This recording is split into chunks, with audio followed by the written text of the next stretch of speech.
മലപ്പുറം ഇങ്ങ് മുഴുവൻ അങ്ങ് എടുക്കും, ഞങ്ങൾ എടുക്കുമെന്ന ആത്മവിശ്വാസത്തിലാണ്. ഫുൾ മലപ്പുറം ജില്ല ഞങ്ങൾ എടുക്കുമെന്ന ആത്മവിശ്വാസത്തിലാണ് മുസ്ലിം ലീഗ് ഉള്ളത്. മുഹമ്മദ് ഷഹീദാണ് മലപ്പുറത്തിന്റെ ഒരു ആകത്തുക, ആകെ ചിത്രം എന്താണ് പ്രതീക്ഷകൾ എന്ന് പങ്കുവെക്കാൻ നമുക്കൊപ്പം ചേരുന്നത്.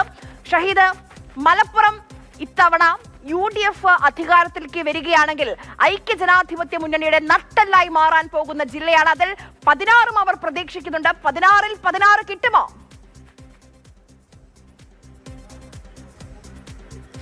ആര്യ, അതുതന്നെയാണ് ഏറ്റവും പ്രധാനമായി മുറ്റുനോക്കുന്നത്. തെരഞ്ഞെടുപ്പ് തുടങ്ങിയത് മുതൽ, പ്രചരണം തുടങ്ങിയത് മുതൽ മുസ്ലിം ലീഗ് നേതാക്കന്മാർ മലപ്പുറത്ത് പറഞ്ഞുകൊണ്ടിരിക്കുന്നതാണ് 16-ൽ 16 മലപ്പുറത്ത് കിട്ടുന്നു. മാത്രമല്ല, ഈ മലബാറിൽ മുസ്ലിം ലീഗ് മത്സരിക്കുന്ന സ്ഥലങ്ങളിൽ 22 സീറ്റുകളാണ് മുസ്ലിം ലീഗ് അവരുടെ മോഹസംഖ്യയായി വെച്ചിരിക്കുന്നത്. ഇത് വെറുതെ മോഹിക്കുന്നതല്ല എന്നുള്ളതാണ്. ആര്യ സൂചിപ്പിച്ചതുപോലെ തന്നെ UDF അധികാരത്തിൽ വരികയാണെങ്കിൽ അതിൽ നിർണായകമായ ശക്തിയായി മാറാനുള്ള ഒരു തയ്യാറെടുപ്പ് മുസ്ലിം ലീഗ് നടത്തിക്കൊണ്ടിരിക്കുന്നു. പലരും ചൂണ്ടിക്കാണിച്ചതുപോലെ തന്നെ അതിന് MLA-മാരുടെ നമ്പർ ഏറ്റവും പ്രധാനപ്പെട്ടതാണ്. 22 MLA-മാരൊക്കെ വെച്ച് ആ തരത്തിൽ പലരും ചൂണ്ടിക്കാണിച്ചതുപോലെ ഉപമുഖ്യമന്ത്രി പദം എന്നുള്ളതൊക്കെ വെറും ആലോചനയോ ചർച്ചയോ മാത്രമല്ല എന്നുള്ളതാണ് നമ്മൾ മനസ്സിലാക്കുന്നത്. സ്വാഭാവികമായും മുസ്ലിം ലീഗിന്റെ മോഹച്ചപ്പിൽ അടച്ചു വെച്ചിരിക്കുന്നതാണത്.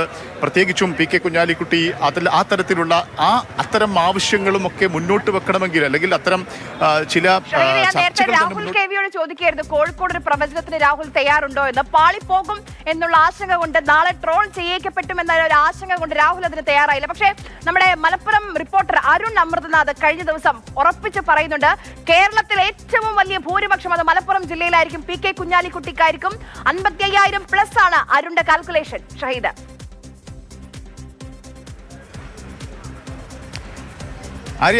ആര്യ, തീർച്ചയായും കുഞ്ഞാലിക്കുട്ടി വേഗനയിൽ നിന്ന് മലപ്പുറത്തേക്ക് മാറിയത് തന്നെ അങ്ങനെ വലിയൊരു ഭൂരിപക്ഷം ലക്ഷ്യം വെച്ചുകൊണ്ടാണ്. അതുകൊണ്ട് സ്വാഭാവികമായും മൊത്തം വരെ ഭൂരിപക്ഷത്തിലേക്ക് കുഞ്ഞാലിക്കുട്ടി എത്താനുള്ള സാധ്യതയുണ്ട്. അതിനനുസരിച്ചുള്ള പ്രചരണ തന്ത്രമാണ് മുസ്ലിം ലീഗ് മലപ്പുറത്തും മലബാറിൽ മുസ്ലിം ലീഗ് മത്സരിക്കുന്ന ഇടങ്ങളിലുമൊക്കെ കാഴ്ചവെച്ചത് എന്നുള്ളത് നമ്മൾ കണ്ടതാണ്. പക്ഷേ മലപ്പുറത്ത് വളരെ ഏറ്റവും പ്രധാനമായും എല്ലാവരും ഉറ്റുനോക്കുന്നത് 2 മണ്ഡലങ്ങളാണ്. അതായത് മലപ്പുറത്ത് പൊന്നാനിയും തവനൂർ മണ്ഡലങ്ങൾ, ഈ 2 മണ്ഡലങ്ങളാണ് മലപ്പുറത്ത് ഇടതുപക്ഷം ഇപ്പോൾ ജയിച്ചു നിൽക്കുന്ന ഇടതുപക്ഷത്തിന്റെ MLA-മാരുള്ള മണ്ഡലം. ഈ 2 മണ്ഡലം കൂടി പിടിച്ചെടുക്കും എന്നുള്ള ഉറച്ച ആത്മവിശ്വാസത്തിലാണ് ഈ UDF ഉള്ളത്. പ്രത്യേകിച്ചും പൊന്നാനിയും തവനൂരും മത്സരിക്കുന്നത് UDF-ന്റെ കോൺഗ്രസ് സ്ഥാനാർത്ഥികളാണ്. പൊന്നാനി CPM-ന്റെ ഇടതുപക്ഷത്തിന്റെ ഉരുക്കുകോട്ടയാണ്. ആ കോട്ടയിൽ വിള്ളൽ വീഴ്ത്തുമെന്ന് പറഞ്ഞുകൊണ്ടാണ് KP നൗഷാദ് അലിയുടെ പ്രചരണ രംഗത്ത് ഇറങ്ങിയിരുന്നത്. തീരദേശമാണ് എന്ന രാഷ്ട്രീയ നേതാവിനെ വിലയിരുത്തുന്ന ദിവസം കൂടിയായിരിക്കും മുഹമ്മദ് ഷഹീദ് എന്ന്. അതായത് കഴിഞ്ഞ 5 വർഷക്കാലം ഒരു MLA എങ്ങനെയാണ് ഒരു മണ്ഡലത്തിൽ ഉണ്ടാകേണ്ടത്, എങ്ങനെയാണ് പ്രവർത്തകർക്ക്, അവിടെയുള്ള സാധാരണക്കാരായ ജനങ്ങൾക്ക് ഒരു MLA എങ്ങനെ ഉണ്ടാകണം, ആ രീതിയിൽ KP നൗഷാദ് അലി എന്ന നേതാവ് അവിടെ പ്രവർത്തിച്ചിരുന്നു. അതിനൊരു റിസൾട്ട് ഉണ്ടാകുന്ന ദിവസമാണ് ഇന്ന്. പൊന്നാപുരം കോട്ടയാണ്. അത് വീഴ്ത്താൻ കെൽപ്പുള്ള പ്രവർത്തനം KP നൗഷാദ് അലി അവിടെ പൊന്നാനിയിൽ കാഴ്ച വെച്ചിട്ടുണ്ടോ? അത് വലിയ രാഷ്ട്രീയ കൗതുകമാണ് ഷഹീദ.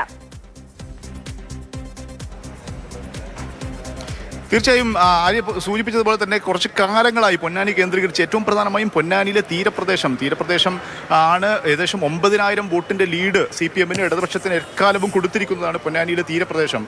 ആ തീരപ്രദേശത്ത് നൗഷാദ് അലി കേന്ദ്രീകരിച്ച് പ്രവർത്തനം തുടങ്ങിയിരുന്നു എന്നുള്ളതാണ്.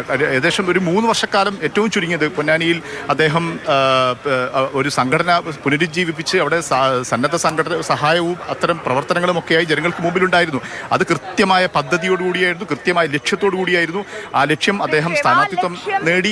ആ പദ്ധതി അത് പൊന്നാനി എന്ന പൊന്നാപുരം കോട്ട പിടിച്ചെടുക്കുകയാണ്. അതിന് KP നൗഷാദ് അലിക്ക് കഴിയുമോ എന്നുള്ളതാണ് ഇനി വലിയ രാഷ്ട്രീയ കൗതുകമായി അവശേഷിക്കുന്നത്. അതുപോലെ തന്നെയാണ് കേട്ടോ തവനൂര് KT ജലീൽ വേഴ്സസ് മുസ്ലിം ലീഗ് എന്ന മത്സരമാണ്. അവിടെ കോൺഗ്രസിന്റെ സ്ഥാനാർത്ഥിയല്ല VS ജോയിയെ മുസ്ലിം ലീഗ് അങ്ങ് ഏറ്റെടുക്കുകയായിരുന്നു. KT ജലീലിനെ വീഴ്ത്തുക എന്നുള്ളത് മുസ്ലിം ലീഗിന്റെ കണക്ക് പുസ്തകത്തിലെ എഴുത്താണ്. ആ കണക്ക് പുസ്തകം പക വീട്ടി നടച്ചു വെക്കുമോ മുസ്ലിം ലീഗ്? തവനൂരിൽ കഴിഞ്ഞ തവണ 3000 ചില്ലാൻ ഭൂരിപക്ഷം മാത്രമേ KT ജലീലിന് ഉണ്ടായിരുന്നുള്ളൂ. അപ്പോൾ VS ജോയ് സ്വത്താണ് മുത്താണ് എന്നുള്ള മുദ്രാവാക്യം ഇന്ന് വൈകുന്നേരം നമ്മൾ അവിടെ മുഴങ്ങി കേൾക്കുമോ എന്നുള്ളതാണ് അറിയേണ്ടത്.